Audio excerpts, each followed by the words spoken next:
Que a paz de Cristo esteja sobre a sua vida, querido professor. Seja muito bem-vindo mais uma vez a este canal, O Professor, que é o canal exclusivo para conteúdos teológicos e para subsídios da Escola Bíblica Dominical. Temos um enorme prazer em poder lhe ajudar na compreensão melhor da Bíblia Sagrada. Nós estamos comentando uma série de lições voltadas à Escola Bíblica Dominical da Igreja Evangélica Assembleia de Deus no estado de Roraima, com o pastor-presidente, o pastor Isamar Pessoa Ramalho, que é o nosso pastor. Eu fico muito feliz em poder lhe ajudar, querido professor, na compreensão das lições da Escola Bíblica Dominical. E eu tenho certeza que o subsídio tem lhe ajudado a compreender um pouco mais sobre o assunto que nós estamos estudando. Nós estamos com uma série de lições voltadas às questões das Escrituras Sagradas, do seu surgimento, da sua elaboração, até os nossos dias de hoje. Estamos aprendendo inúmeras coisas importantíssimas para o nosso crescimento saudável na Escola Bíblica Dominical. Então, eu já peço que você compartilhe esta aula com os demais professores, obreiros, pastores, alunos da Escola Bíblica, que juntos vamos estudar um pouco mais a lição de número 9, que nós estaremos estudando, que é exatamente os materiais e as línguas da Bíblia, os materiais e os idiomas, as línguas a qual a Bíblia foi escrita. Hoje nós temos muito conteúdo pela frente e, como é de costume, nós preparamos aí embaixo um link com um material de subsídio que você pode fazer download e multiplicar aí para os seus alunos, para você mesmo poder ser uma fonte de pesquisa. Eu tenho certeza que vai lhe ajudar. Todo o material que será apresentado aqui estará à sua disposição para download na descrição do vídeo, no link do PDF, o link da aula. Você clicando ali, você pode fazer o download para você imprimir, distribuir para os seus alunos, deixar no seu celular, no seu tablet, no seu computador, no seu notebook, onde você quiser utilizar, tá bom? Então, Deus te abençoe. Vamos à aula de hoje. Esse é o tema da nossa lição, né, da lição de número 9, os materiais e as línguas da Bíblia. Nós temos bastante conteúdo para estar vendo, então vamos procurar ganhar um pouco mais de tempo para a nossa exposição do subsídio aos professores. Lembrando que nós fornecemos subsídios, explicações de pontos importantes da lição e conteúdo a mais. No caso do conteúdo de hoje, nós teremos um conteúdo mais visual, né? Nós teremos um conteúdo mais visual, porque como se trata dos materiais que foram usados para a construção da Bíblia Sagrada, para a elaboração dos textos, então nós temos que ter uma visão, né, de como eram esses materiais e como se utilizavam esses materiais. Então, praticamente na aula de hoje, vamos conhecer um pouco mais sobre os materiais usados para a elaboração das Sagradas Escrituras, a maneira como foram elaborados os livros sagrados, tanto no Antigo Testamento como no Novo Testamento. Como também conheceremos o quê? As línguas, os idiomas que foram usados por Deus para se tornar manifesta a sua mensagem aos homens de todas as raças, tribos, línguas e nações. Porque Deus, ele se utilizou da linguagem humana para se comunicar com o homem. Tem um livro muito bom, chamado do escritor Paulo Won, né? É um escritor, Paulo Won, e Deus falou na língua dos homens. Ele fala sobre a importância da questão da comunicação. E neste livro também ele trata sobre a questão do hebraico, do grego, do aramaico, do surgimento dos idiomas. É um livro recomendado para todos os professores e obreiros, estudantes de teologia. Bom, então, praticamente, nós vamos falar sobre os materiais e os idiomas, como tudo isso colaborou ou ajudou na construção dos textos sagrados. Bom, fazemos uma pergunta, né? Como a Bíblia foi escrita e quais os materiais utilizados para a elaboração da Bíblia Sagrada. Este material que compõe aqui o nosso primeiro tópico da lição, né, na primeira parte da nossa lição, que vai nos falar sobre o ostraco, né, que é exatamente esse material que os irmãos podem ver. Por isso que eu disse que a aula de hoje é uma aula mais visual, né, que nós vamos trabalhar com bastante imagens desses objetos e falar um pouco sobre eles. Ostraco é um fragmento de cerâmica ou pedra, normalmente quebrado de um vaso ou retirado de algum local. Estas peças eram usadas para documentos, para documentar, rapaz, hoje o negócio está bravo, para documentar procedimentos oficiais, mensagens curtas, notas e avisos, principalmente por serem um material mais barato do que o papiro ou o couro. Graças à sua durabilidade, um grande número de peças foram preservadas. Então, nós temos aqui um dos primeiros itens, né, da nossa lista, os materiais utilizados da nossa revista da Escola Bíblica, que é exatamente este, o ostraco. Né? É interessante que na Grécia Antiga, em Atenas, o fragmento de cerâmica era usado para votar se uma pessoa deveria ser punida com ostracismo, que é exatamente esse pedacinho de caco aqui, né, que era usado para votar contra um indivíduo. No caso deste caco aqui, né, deste ostraco aqui, esse aqui é um ostraco ateniense com o nome de Caidrocles, né, condenado ao ostracismo em 480, 90 a.C. O que é exatamente essa condenação, né?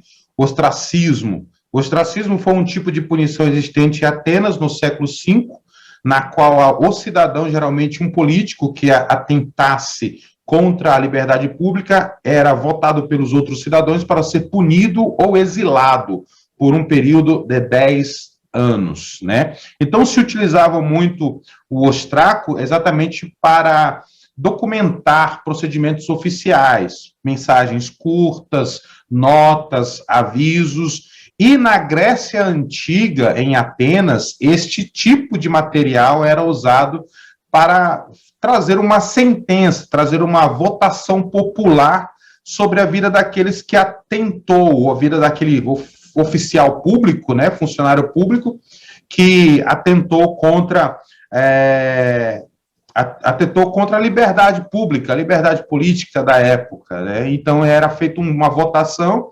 e os votos eram escritos nesses cacos e no final de tudo era contado os votos. Se ele fosse condenado, ele seria exilado, né, exonerado, seria exilado por um período aí de 10 anos. Então esse é o nosso primeiro material, que nós podemos ver, historicamente falando, que é contido ali descrições. É óbvio que existem materiais muito mais antigos do que esse que nós vamos mencionar aí um pouco mais para frente, tá bom? E o que nós temos também é a pedra, né, como um dos materiais utilizados para escrever.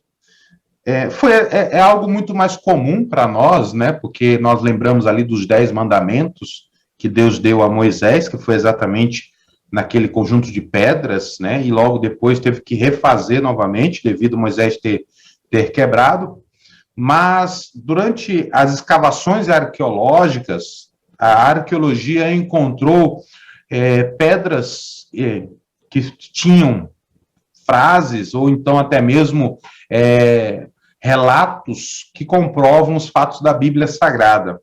E que nós podemos ver o quê? Que a pedra era utilizada para registros de fatos históricos, de acontecimentos, né, que eram feitos registro nas pedras. Então, o que nós temos aqui uma pedra, a pedra moabita, né, que é um dos achados arqueológicos, foi um dos primeiros artefatos descobertos nos primórdios da arqueologia moderna, no século XIX, e o que dizem os estudiosos sobre uma pedra escrita com 2.800 anos de idade, armazenada no Museu de Louvre, em Paris. Nesta pedra aqui, está narrando sobre Balaque, né, ou Baraque, e sua tentativa em amaldiçoar o povo de Deus. Aquele fato, né, de que quando o profeta foi querer profetizar uma maldição contra o povo de Deus, as palavras dele saíam palavras de bênção ao povo, né? Então, este fato bíblico, ele foi narrado nestas pedras aqui, ó,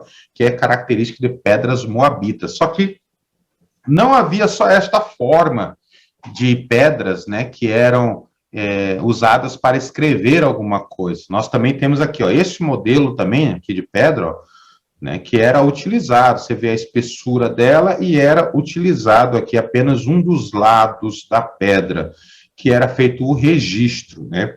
A arqueologia também descobriu um fato muito importante para a história tanto bíblica, né, exatamente sobre o Código de Hammurabi. Com certeza, acredito que os irmãos já viram falar sobre o Código de Hammurabi, né, que foi escrita nesta pedra aqui, ó, uma pedra que se encontra em um dos museus também, ó, aqui, ó, as inscrições aqui, né, aqui é uma escrita bem antiga, né, que nós vamos falar um pouquinho sobre a variação dos idiomas, né, ou seja, o idioma mais antigo não é o mesmo idioma ali nos tempos de Jesus, houve aí uma mudança, uma variação. Mas aqui é um grande achado arqueológico de a pedra de Hammurabi, né, com os códigos de ética civil que o rei Hammurabi criou, o código de leis na cidade da Babilônia, fundando assim o primeiro império babilônico, baseado nas leis de Talião, aquela lei, né, olho por olho, dente por dente, né? O Código de Hammurabi é um conjunto de leis para controlar e organizar a sociedade. O Código de Hammurabi ele é um código muito mais antigo do que os 10 Mandamentos, né? Então, alguns estudiosos vão nos dizer que os 10 Mandamentos teve como uma fonte padrão, vamos dizer assim, de inspiração, que Deus proporcionou algo que o povo já conhecesse, que o povo já sabia como que funcionava. Então, por isso que Deus estabeleceu os 10 mandamentos, dar uma conduta, né, ao povo, né? Quando nós vamos ver os 10 mandamentos abrangem praticamente todas as áreas da sociedade, tanto ética, quanto moral, quanto religiosa também. Então, nós temos aí a pedra, né?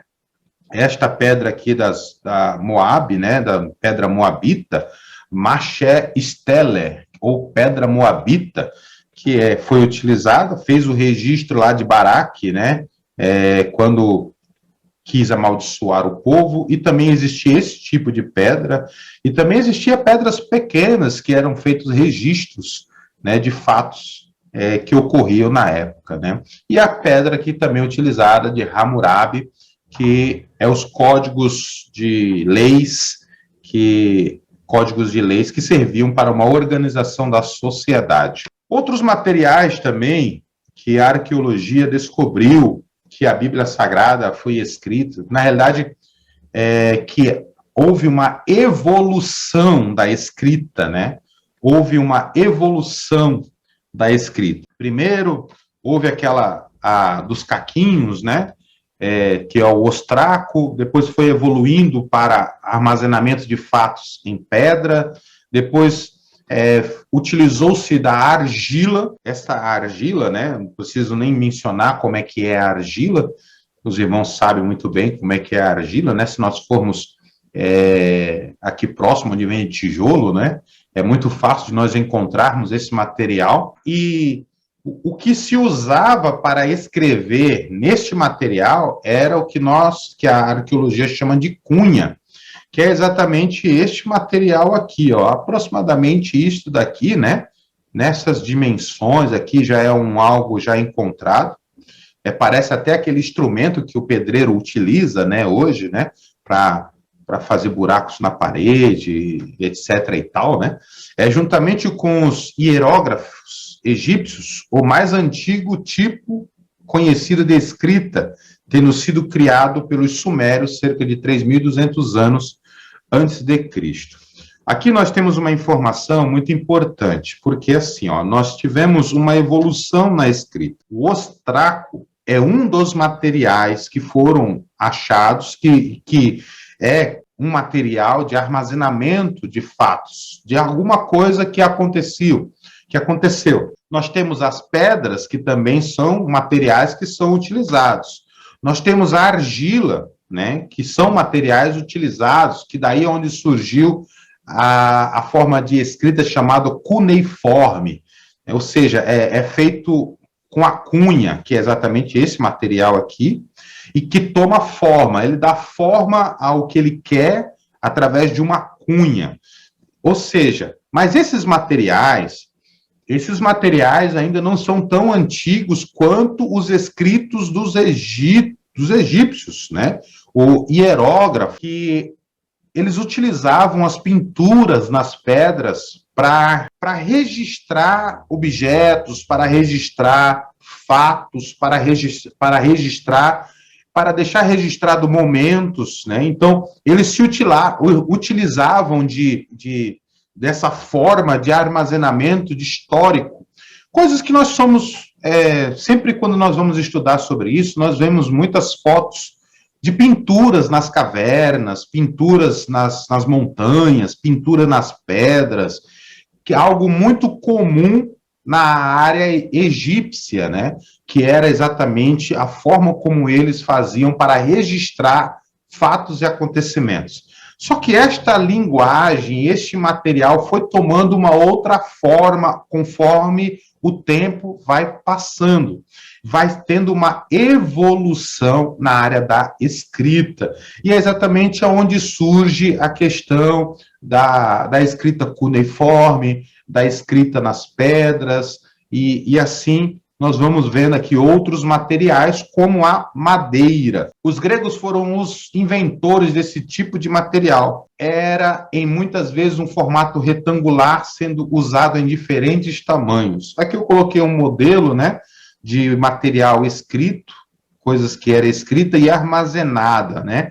Esta cordazinha aqui era para organizar, e eles ficavam um em cima do outro, e quando fazia-se a leitura, espalhava-se sobre uma superfície, e eles iam abrindo, né, desmontando ali as plaquinhas de madeira, os pedaços de madeira, né? Na Grécia Antiga, escrevia-se em tábuas de madeira coberta com cera. Estas tábuas eram normalmente revestidas de cera para permitir a escrita, mas nesse caso as mensagens verdadeiras estavam por baixo da cera. Era uma forma até mesmo de envio de mensagem secreta, né? Que eles utilizavam a madeira e eles botavam cera, cobriam aquela madeira de cera, aonde facilitava a escrita na cera, como os irmãos podem ver aqui, bem rabiscado, né? Favorecia a escrita. Aqui já é algo mais moderno, né? Deste lado aqui, ó. E o material que eles utilizavam para a escrita. Só que, em alguns casos, quando existia uma necessidade de envio de uma mensagem secreta, de uma mensagem confidencial, que é algo que não poderia qualquer pessoa ler, então se escrevia uma mensagem na tábua, depois se cobria esta tábua com cera e escrevia qualquer outra mensagem por cima, né? E quem recebesse essa tábua iria ler a mensagem por cima, mas quem realmente era devido àquela mensagem, né, que recebesse realmente a mensagem, ele derreteria a cera que estava por cima e ele iria fazer a leitura da verdadeira mensagem que era destinado a ele mesmo, né? Então, Aqui é uma evolução que foi feita na madeira, né? Esta forma de armazenar textos que nós encontramos também na Bíblia Sagrada, como bem destacou aqui o nosso comentarista. Aqui é importante o irmão até mesmo imprimir esses materiais para poder levar à sala de aula e mostrar aos seus alunos como é que era o ostraco, né? Porque aqui nós só temos o texto, não temos imagem, mas aí o visual assimila melhor o aprendizado do aluno. Então, você vai mostrar como é que eram as escritas na pedra, você vai mostrar como é que eram as escritas na argila, e que esta forma de escrita na argila se deu o nome de cuneiforme. Cunei, exatamente, vem de cunha, né, a marcação, né, dando forma às marcações. Então, com a impressão desse material, você consegue mostrar aos seus alunos como era cada material que foi usado para se armazenar passagens ou pequenos acontecimentos da Bíblia Sagrada, fatos que foram comprovados pela arqueologia, que foram registrados nesses materiais, tanto em madeira, quanto em pedra, quanto em argila, né, que foram registrados e foram encontrados pela arqueologia. As madeiras, né, com a cera, e aqui nós temos também um outro material, que é exatamente o pergaminho e o velino. Quando que surgiu esses materiais, né? Bom, peles de animais limpos, velino começou a predominar mediante os esforços do rei Eumênides II, de Pérgamo, 197 a 158 a.C., ele procurou formar sua biblioteca, mas o rei do Egito cortou o seu suprimento de papiro, sendo-lhe então necessário obter um novo processo para o tratamento de pele. Ou seja, ele se utilizou de uma necessidade que evoluiu, né? E ele trouxe aí uma novidade na questão de materiais para a escrita. Ou seja, ele obteve um novo processo para o tratamento de peles. Os resultados é conhecido como velino ou pergaminho. Embora os termos sejam usados intercambiavelmente, o velino era preparado originalmente com a pele de bezerros e antílopes, enquanto o pergaminho era de peles de ovelha e de cabra.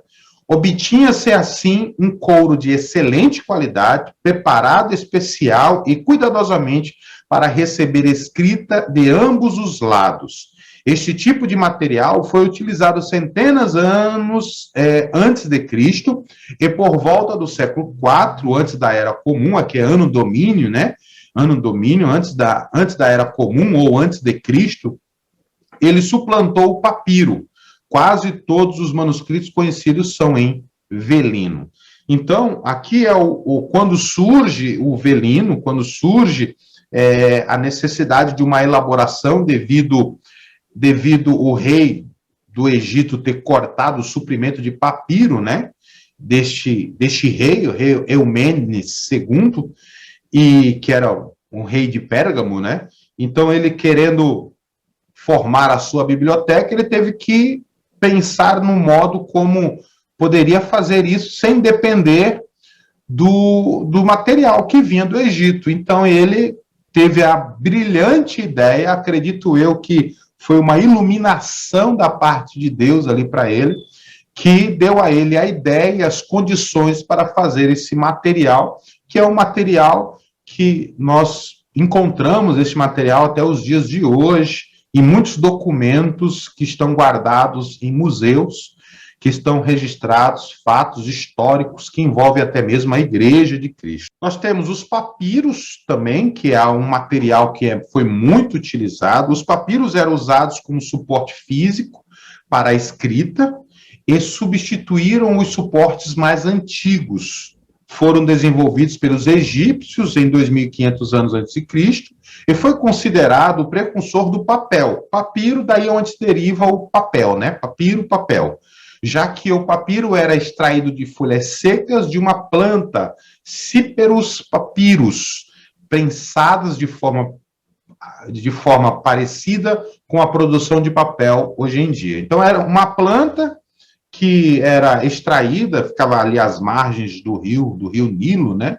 Que eles extraíam esta planta, entrelaçavam esta planta, batiam, né, nessa planta, né, e fazia com que as suas folhas elas grudassem uma na outra e se tornasse ali, resumidamente, né, se tornasse ali um papel para que eles pudessem escrever, né, que esses papéis do papiro, né, esses papiros, nós encontramos esses papiros nos museus também, até porque esta foto aqui, ó, ela está dentro de um vidro, não sei se os irmãos conseguem perceber, está dentro de um vidro, né, dentro de um material de vidro, que conserva este pequeno pedaço de papiro que foi utilizado para armazenar algo descrito aqui, né, que tem até o dia de hoje, né, são fragmentos aqui, está bem fragmentado, né, ó,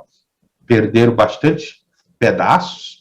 Então, nós encontramos esses materiais também, que foram muito utilizados para registros até mesmo bíblicos, né, de fatos históricos bíblicos.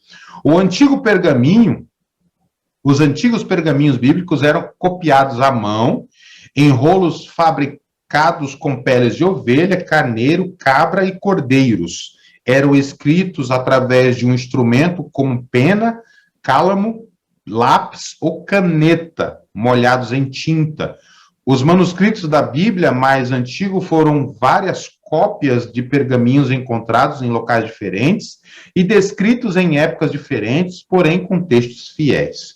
Ou seja, aqui já é como se utilizava o pergaminho, né, como eles eram, da onde eles eram extraídos, né, que era peles de ovelha, carneiro, cabra, cordeiro, e quais eram os instrumentos que eram utilizados para escrever nesses pergaminhos, que era exatamente a pena, que é algo muito mais comum, né, nós sabermos disso, a pena, o cálamo, né, que eu vou mostrar para os irmãos o que é o cálamo, o lápis, a caneta, molhados em tinta. Era a forma como eles utilizavam para registrar os fatos.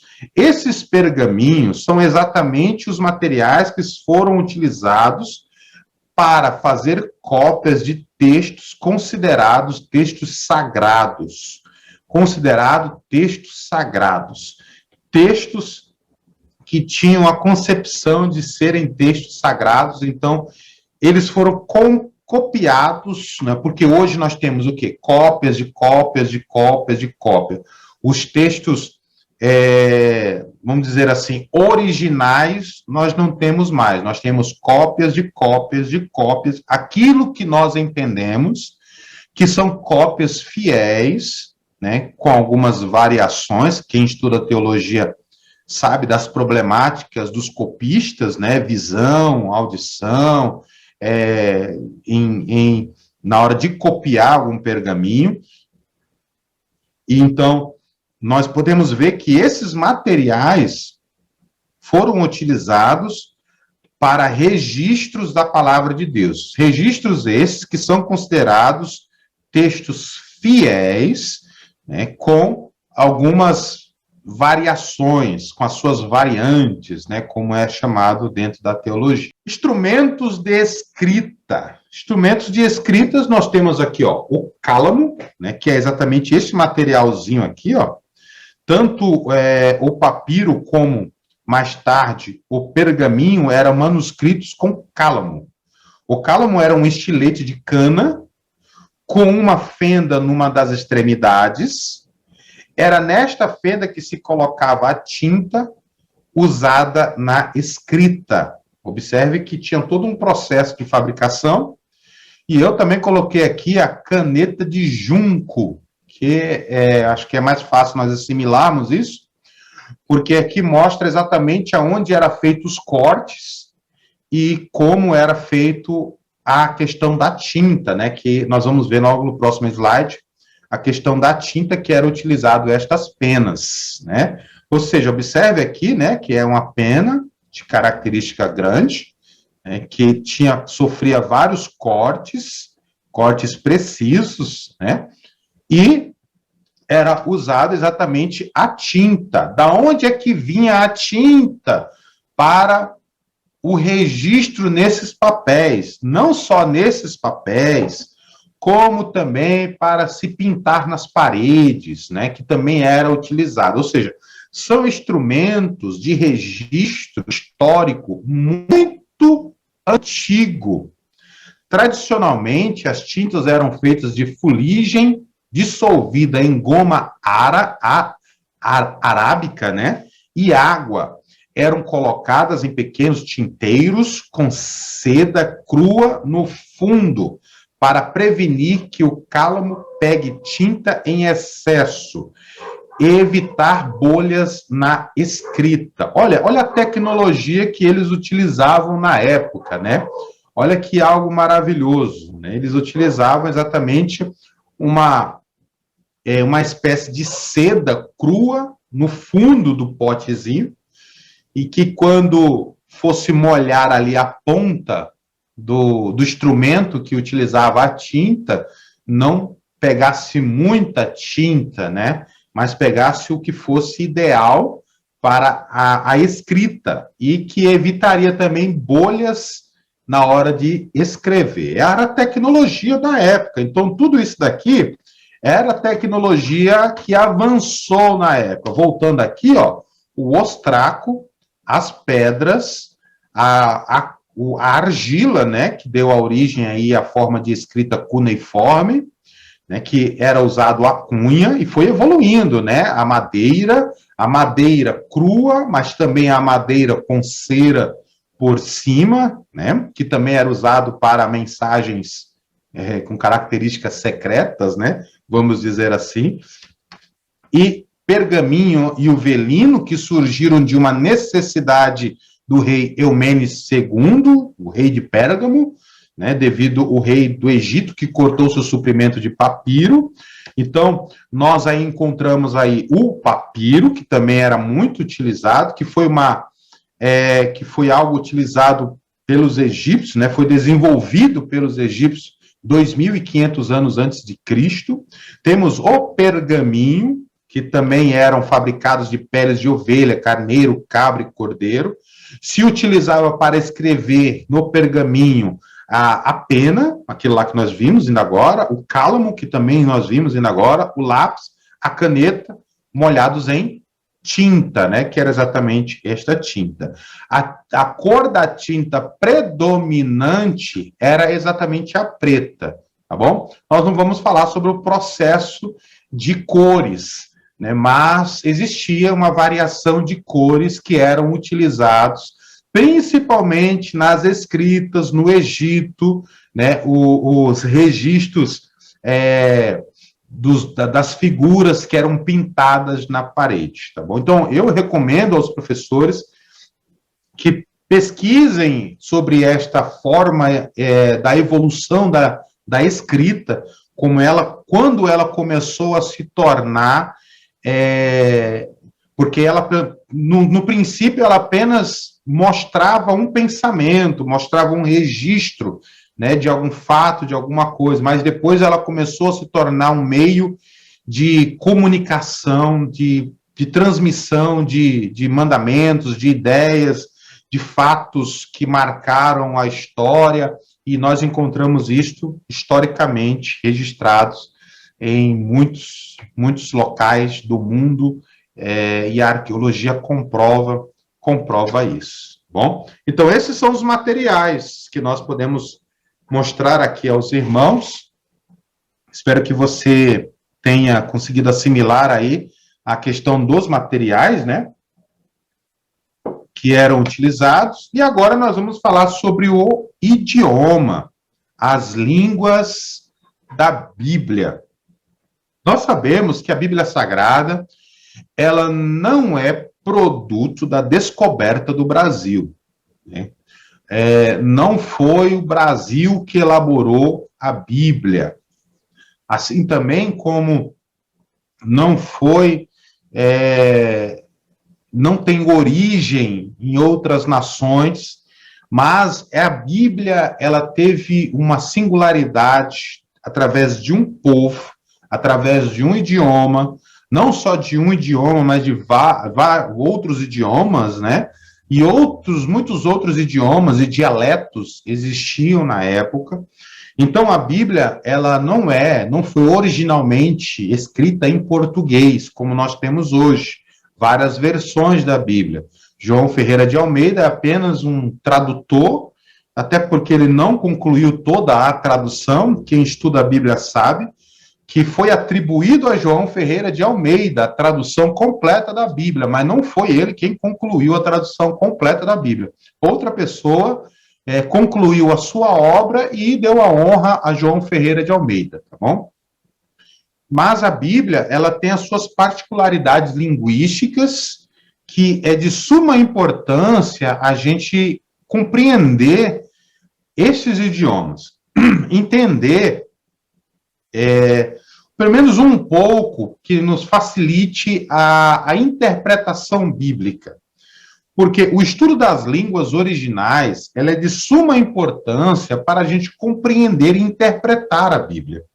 Tem pessoas que desprezam as línguas originais, desprezam o hebraico, desprezam o aramaico, desprezam o grego, como eu já ouvi mesmo, né, algumas pessoas, infelizmente, né, chegarem até mim e falar que a igreja atual não precisa de conhecimento de hebraico, conhecimento de grego, conhecimento de aramaico. Infelizmente, eu ouvi com os meus ouvidos e vi com os meus olhos. Não foi ninguém que me falou, não. Eu estava presente, cara a cara com a pessoa, e que disse que nós não tínhamos necessidade, que não precisava, a igreja não precisava de quem fala grego, de quem fala hebraico, de quem fala aramaico, que a igreja não precisava disso. Então, é um erro, é um equívoco muito grande pensar desta forma, porque nós temos uma clareza maior quando nós estudamos os idiomas da Bíblia Sagrada, que nós vamos ver aqui agora, tá bom? A Bíblia Sagrada, ela tem praticamente, em uma visão geral, a Bíblia Sagrada tem praticamente 3 grandes idiomas. Quais são esses idiomas, professor? O primeiro deles é o hebraico. O segundo, o aramaico. Terceiro, o grego. Mas não é o grego moderno de hoje. É o grego antigo, o grego koiné. Koiné comum, né? É o grego koiné. Então, nós temos, em termos de visão geral, de historicidade, de cultura, de avanço linguístico, de construção literária, construção textual, nós temos 3 grandes idiomas, que é o hebraico, que é o aramaico antigo, e esse hebraico aqui também é o hebraico antigo, né, que tem uma variação linguística do hebraico, o hebraico dos primórdios, lá da época de Moisés, de Abraão. Não é o mesmo hebraico falado, né? Não é o mesmo hebraico falado hoje. Não é o hebraico moderno, né? Mas é o hebraico antigo, o hebraico bíblico. Temos o aramaico também, o aramaico antigo, que também teve as suas evoluções linguísticas, como qualquer outro idioma, tem uma evolução linguística, que não é o mesmo aramaico falado lá no tempo de Jesus, não é o mesmo aramaico falado lá no cativeiro babilônico, que era a língua usada para comércio. Então, sempre há uma evolução linguística. Querido professor, se você for estudar a evolução linguística do português, nosso português, você vai ver uma mudança extrema na forma de se expressar e na forma de se comunicar. A evolução linguística também chegou para o português do Brasil. Nós não falamos o português de Portugal, né? Nós não somos português de Portugal. Nós não falamos assim. mas quando você ouve o português de Portugal, é totalmente diferente. A evolução também falada do português brasileiro para o português antigo, para o português de agora, é uma diferença enorme. Então, isso acontece com todos os idiomas. Isso aconteceu com o latim, isso aconteceu com o francês, isso aconteceu com o chinês, isso aconteceu com o hebraico, com o aramaico, com o grego, com o português, né? Então, há sempre uma evolução linguística que os idiomas, as línguas passam ao longo da história da sociedade ou da humanidade, né? Então, praticamente, dito isso, nós temos o quê? O hebraico, que dentro do conceito histórico, nós estamos falando do hebraico bíblico, não do hebraico moderno, mas do hebraico bíblico. Nós estamos falando do aramaico, o aramaico bem arcaico, né? Que é aquele aramaico que os povos antigamente falavam, Babilônia, Síria, né? Tinha este aramaico. E o grego comum, que é o grego koiné, que é exatamente o grego, e é exatamente o grego que Alexandre o Grande, né, que nós vamos ver aqui agora, também na lição, trouxe, né, para a sociedade da sua época. E este grego facilitou muito a propagação do evangelho e a comunicação entre as pessoas. Nós vamos avançar aqui e vamos falar aqui do hebraico, né? O hebraico é o idioma predominante no Antigo Testamento, mas não podemos fechar os olhos para a influência do aramaico nos escritos judaicos do Antigo Testamento. Nós temos predominantemente o hebraico na construção literária do Antigo Testamento. Porém, nós temos textos, versículos, perícopes, que são escritos e foram registrados em aramaico antigo. Dei um exemplo aqui, você vê que aqui o aramaico ele é bem diferente, né? Tá vendo aqui, ó, a forma de escrita do aramaico era bem diferente, né? E aqui é a forma de escrita do hebraico, né? Que também tem uma diferençazinha, tá bom? Mas quais são os textos que nós temos no Antigo Testamento que são escritos em aramaico? Gênesis 31, 47, né? Temos um versículo em Gênesis 31, 47, um versículo em Jeremias 10, 11, uma parte de Daniel, capítulo 2, versículo 4, e capítulo 7, versículo 28, até 7, 28, é uma parte do livro de Daniel, é uma parte bem considerável, né? Do capítulo 4, do capítulo 2 ao 4, do capítulo 2 ao versículo 4, do 7, versículo 28, né? E duas perícopes, dois pequenos trechos de Esdras, né? Capítulo 4, versículo 8 ao 6, versículo 8. E do 7, capítulo 7, versículo 12 ao 26. Esses textos, eles não estão originalmente em hebraico. Esses textos estão originalmente em aramaico. Mas se você pegar aí uma Bíblia hebraica, você vai encontrar eles em hebraico. Mas originalmente, nos seus autógrafos, nas suas fontes, né, eles estão escritos em aramaico. Se pegar aí um livro, o hebraico interlinear do Antigo Testamento, que traz aí a escrita em hebraico, traz a versão em português, aí a transliteração, né? A pronúncia, a transliteração, você vai encontrar ali em hebraico. Mas quando nós vamos passar por uma análise crítica textual, as questões críticas, né, quando vamos fazer uma análise textual, nós encontramos esses versículos em aramaico, tá bom?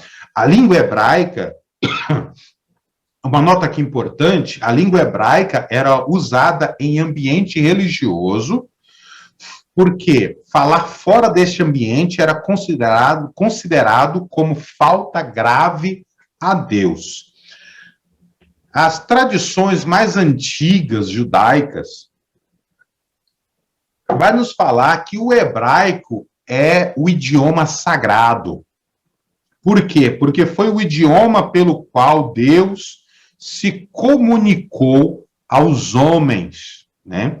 Então, tradicionalmente, dentro da cultura judaica, eles dizem que o hebraico é um idioma sagrado, o idioma de Deus. Deus fala em hebraico, né? Isso é uma concepção judaica, tá bom? Dentro dos costumes judaicos, isto é a forma deles pensar sobre o idioma que eles falam. E este idioma é usado em ambientes religiosos. Por quê? Porque para o judeu, falar esse idioma por qualquer coisa, né, era uma falta grave a Deus. Como nós vamos entender que no período em que Jesus viveu, Mateus, Marcos, Lucas, João, este período que é narrado, esses livros, os evangelhos, que é uma narração histórica, biográfica, né, de Jesus, que é narrado ali o diálogo, a conversa de Jesus com os discípulos, de Jesus com a multidão, de Jesus com os líderes religiosos, né? Ou seja, Jesus ali falava em aramaico com a sociedade, com o seu povo da época. Mas nas sinagogas eram utilizados o hebraico para as questões religiosas. Lá em Lucas capítulo 4, quando foi lhe dado o livro do rolo do profeta Isaías, ele encontrou onde estava escrito dele, ali todo o ambiente, a liturgia religiosa da sinagoga era feita em hebraico. Quando saía dali, falava-se o aramaico, né, para a questão de comunicação entre os povos. Então, não era todo mundo também que dominava perfeitamente esse idioma, até mesmo na época de Jesus. Quase que esse idioma foi extinto, né? Graças a Deus, Deus preservou alguns homens, líderes religiosos, né, que preservou esse idioma, que eles pudessem utilizar, né, esse idioma no seu dia a dia, nas cerimônias religiosas. Então, isto daqui, garganta tá ruim já, é uma particularidade do Antigo Testamento. O que nós vimos? Que no Antigo Testamento nós temos a predominância do hebraico, porém, nós temos alguns pequenos trechos, versículos, perícopes, né, que abrange o aramaico antigo, que todo hebraísta, todo biblista, todo exegeta, todo aquele que vai fazer uma análise crítica textual, né, ele sabe que esses textos estão contidos em aramaico. Até porque, quando você vai fazer uma exegese, não se tem tantos exegetas do Antigo Testamento.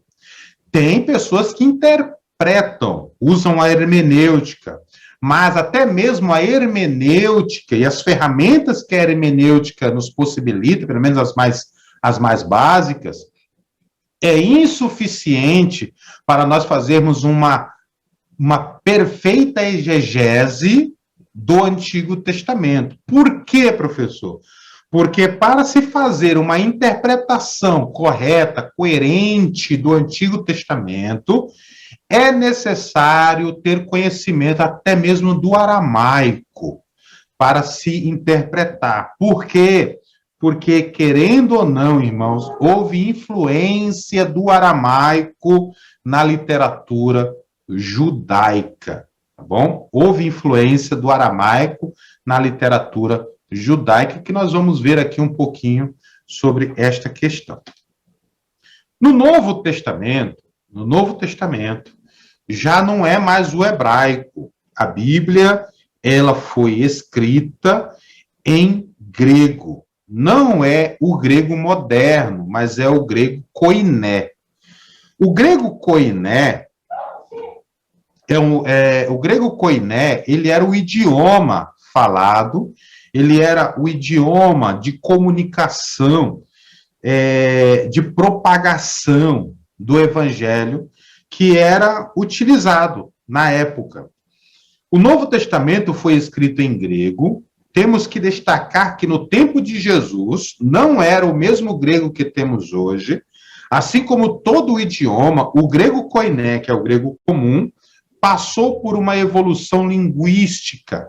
Hoje temos um grego diferente, chamado de grego moderno. Aqui eu coloquei um alfabeto grego. Esse alfabeto aqui, ele é estudado por todos os estudantes da língua grega, né? É a primeira coisa que nós aprendemos. Eu até esqueci de colocar o alfabeto hebraico aqui também, né, para mostrar para os irmãos. Mas os irmãos podem mostrar para os seus alunos o alfabeto hebraico, tá bom? Vocês podem procurar aí na internet e baixar aí a imagem do alfabeto hebraico, é muito bom para que os alunos possam visualizar. Aqui é o alfabeto grego, né? Alfa, beta, gama, teta, epsilon, seta, eta, teta, ioda, kappa, lambda, mu, nu, xi, ômicron, pi, rho, sigma, tau, psilon, pi, xi, psi, daqui é onde surge a expressão psique, né? E ômega, né? Então, este daqui é o alfabeto grego, né? Que era utilizado nos tempos para a comunicação. Então, o Novo Testamento, ele foi escrito em grego, o Antigo Testamento em hebraico, né? Novo Testamento em grego, porém, assim como o hebraico teve influências do aramaico, o grego também teve influências do hebraico na elaboração da literatura do Novo Testamento. Por quê? Porque o hebraico, ele é uma língua que, não é que essa língua era esquecida, né? Ele teve a sua influência, que eu vou mostrar aqui para os irmãos, que no Novo Testamento nós temos influências de expressões hebraicas, expressões hebraicas que derivam de uma mentalidade que sabia o hebraico, que sabia as questões linguísticas, da fonética, das expressões, né, das variações que o hebraico possui. Então, aqui, o primeiro texto que eu coloquei sobre esta influência do hebraico é exatamente a expressão mais comum, né? Eu coloquei aqui uma expressão mais comum, não vou entrar na questão da verdadeira expressão desta frase aqui, mas ela originalmente não é traduzida desta forma, tá bom? Quando você vai fazer uma transliteração do hebraico você não vai encontrar que é desta forma, mas nós vamos utilizar, porque é a forma mais conhecida. Então, está aqui, né? Esta expressão é encontrada em Mateus, capítulo 27, versículo 46, e Marcos, capítulo 15, versículo 34. Lembrando que Marcos é o evangelho mais antigo, né? Foi o primeiro evangelho a ser escrito. Então, diz, Eloi, Eloi, lama sabachthani, que significa, Deus meu, por que me desamparaste? Mas aqui, olha que interessante. Mateus traz a palavra Eli, que translitera o hebraico Eli, que também era uma forma muito usada em aramaico. Então, Eli e Eloi são as formas hebraicas e aramaicas para meu Deus. Entendeu? Então, o que nós podemos ver? Que a fonética, a forma de se expressar, a forma de falar eram parecidas, né? E você vê que os escritores, eles têm esta influência do hebraico.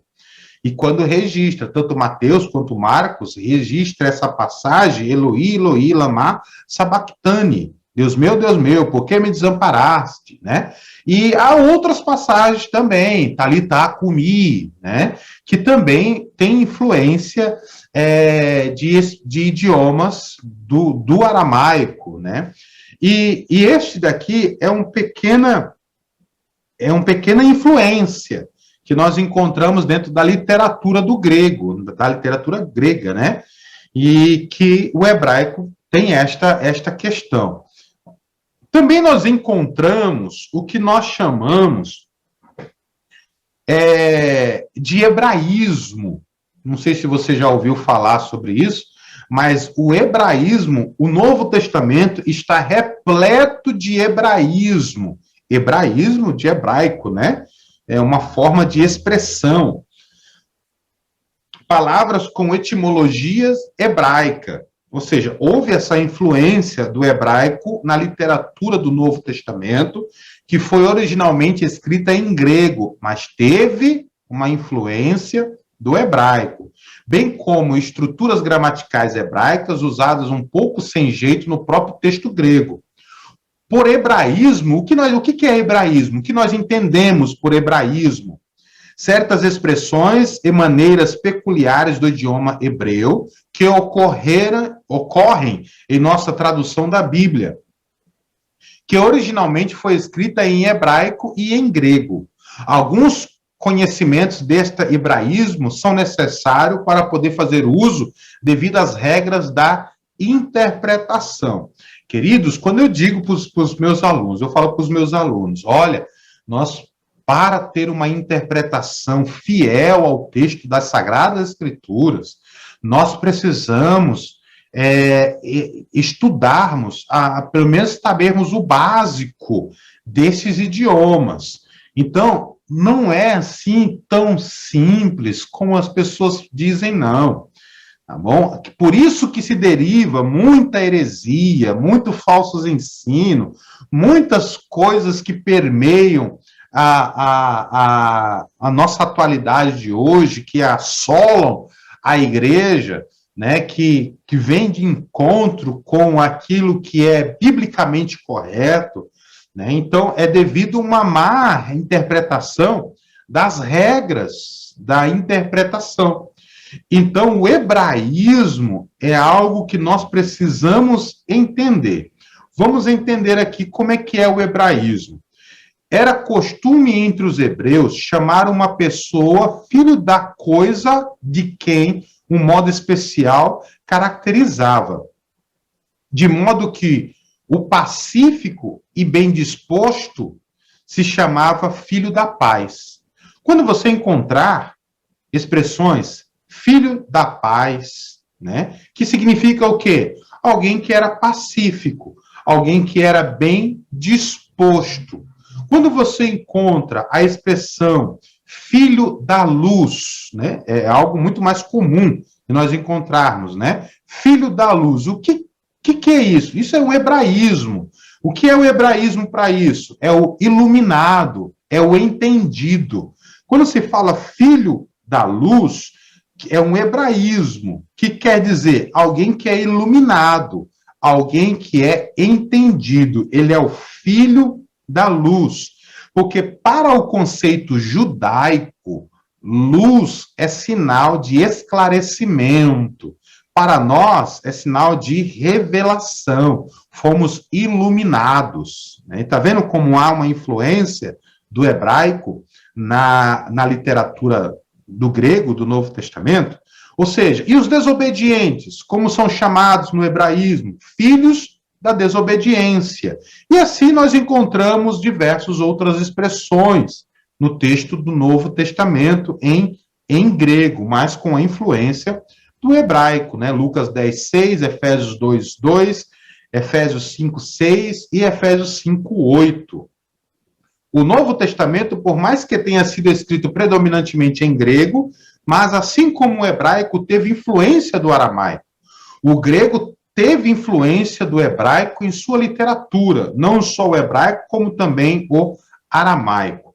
Professor, da onde você tirou Essas coisas está nas regras de interpretação das Sagradas Escrituras, editora Vida de 1968, que é intitulado Hermenêutica, tá bom? Então, esse conteúdo, ele é muito legal de ser estudado, porque você aprende a olhar para o texto grego sabendo que aquela expressão tem origem dentro do costume e do idioma hebraico, né? E você acaba compreendendo a mente do escritor ao tentar qual era a intenção do escritor ao escrever tal hebraísmo.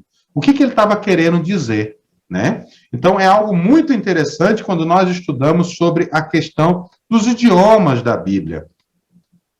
Vamos voltar aqui, né? Então, nós temos o hebraico e o aramaico para o Antigo Testamento, mas predominantemente nós temos o hebraico, mas com alguns versículos, com algumas perícopes, com versículos em Gênesis, em Daniel, em Jeremias, em Esdras, que são originalmente escritos em aramaico antigo, tá bom? Então, nós lembrando que o idioma hebraico era usado dentro do ambiente religioso e que para os judeus, segundo a sua tradição, falar o hebraico na rua, em qualquer lugar, para qualquer outra coisa, era um desrespeito a Deus, né? Então, eles eram usados apenas no âmbito religioso, dentro das sinagogas. Nós temos no Novo Testamento o grego, aqui é o alfabeto grego. Falei para você, procure o alfabeto hebraico para mostrar para os seus alunos, tá bom? Que este o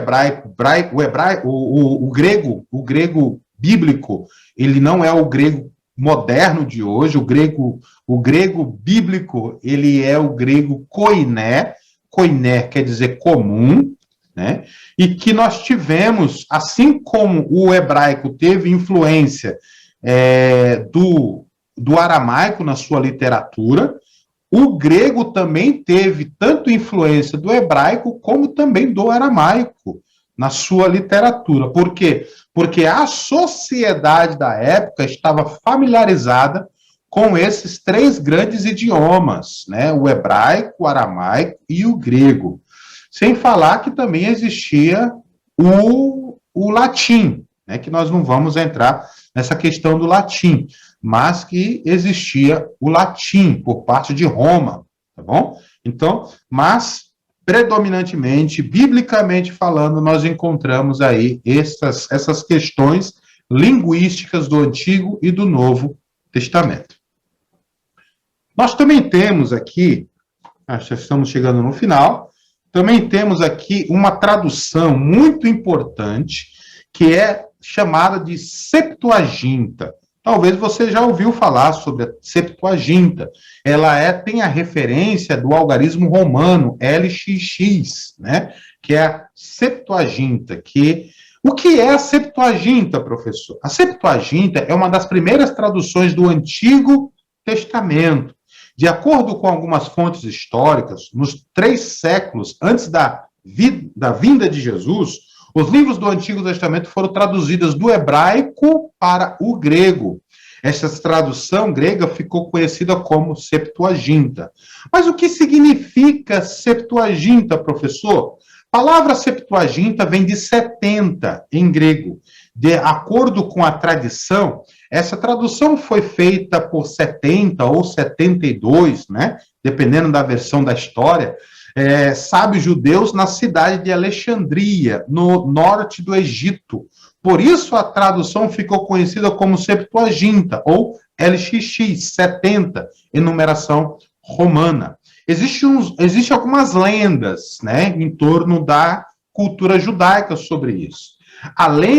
Esta lenda da Septuaginta, dos 70 sábios, ou 72 sábios, né, esta lenda é contada pelo historiador Flávio Josefo, né, o judeu Flávio Josefo, que também, não só ele fala sobre esta lenda, né, este fato, que alguns estudiosos não acreditam nisto, tá? Alguns estudiosos não acreditam que realmente tenha acontecido isso, mas esta lenda é relatada por Flávio Joséfo, esta lenda também é retratada por Filon de Alexandria, afirma que apesar de os tradutores terem sido mantidos em salas separadas, todos eles produziram versões idênticas do texto em 72 dias. Lenda é encontrada também no Tratado de Migilar, de Talmud, né, babilônico, nas páginas 9a e 9b, tá bom? Então, nós encontramos esses registros em fatos históricos que Flávio Joséfo e Filon de Alexandria, e também encontramos esse mesmo registro e outros registros que é considerado por alguns estudiosos como lendário, né, que é Megilar do Talmud, que é exatamente o Talmud babilônico, né, que também registra não só esse, mas como outros fatos também. Então, a Septuaginta, ela é a tradução do hebraico, do Antigo Testamento hebraico, para o grego. Por enquanto, nós só vamos mencionar esta questão da Septuaginta, né, para que a gente possa, pelo menos, mostrar o que é e o que significa a Septuaginta e como se originou a Septuaginta, né, de forma bem resumida, que a história da Septuaginta é bem interessante, que o professor possa pesquisar um pouco mais a fundo, que eu tenho certeza que será muito, muito proveitoso para o conhecimento, né, daqueles que gostam de pesquisar um pouco sobre os idiomas e as traduções da Bíblia Sagrada. Ficamos por aqui, terminamos a nossa aula, 1h e pouco, né, de aula. Parece que eu estou diminuindo mais as aulas, né? Mas essa aula foi mais visual, né? Praticamente. Então, a nossa próxima lição é a lição de número 10, os anos de silêncio. Nós vamos falar exatamente sobre o período de Malaquias e Mateus, né? Malaquias e Mateus, que dentro da nossa organização da Bíblia, Mateus é o primeiro livro do Novo Testamento. Mas, dentro das datações históricas, Marcos seria o primeiro livro dos evangelhos do Novo Testamento. Se não fosse Marcos, né, ou então, se nós formos colocar de forma bem radical, as epístolas de Paulo viria primeiro que os evangelhos. Mas nós vamos tratar sobre esse período de 400 anos, que é tradicionalmente considerado entre Malaquias e Mateus, tá bom? Que foi o período do silêncio, que nós vamos estudar as coisas que aconteceram nesse período, e vai ser uma aula muito maravilhosa. Então, agradeço pela perseverança em continuar até aqui conosco, que Deus continue lhe abençoando. Não esqueça de compartilhar esse vídeo com seus professores, com seus alunos, e que você tenha uma ótima aula na Escola Bíblica Dominical. Que Deus te abençoe e nos vemos na próxima lição, tá bom? Os anos do silêncio. Vamos falar sobre esse período tão importante para o surgimento do nosso Salvador, Jesus Cristo. Como Paulo mesmo fala em Gálatas capítulo 4, versículo 4, dizendo que, vindo a plenitude do tempo, né, Deus enviou Jesus, seu Filho, nascido de mulher, nascido sob a lei. Então, tem um propósito, esse período de 400 anos de silêncio da parte de Deus. Deus estava de boca calada, estava em silêncio, mas as suas mãos estavam trabalhando. Deus estava trabalhando para preparar tudo para a chegada do Messias. Deus te abençoe. Ficamos por aqui. Nos vemos no próximo vídeo. A paz do Senhor Jesus e uma ótima Escola Bíblica Dominical para você. Amém.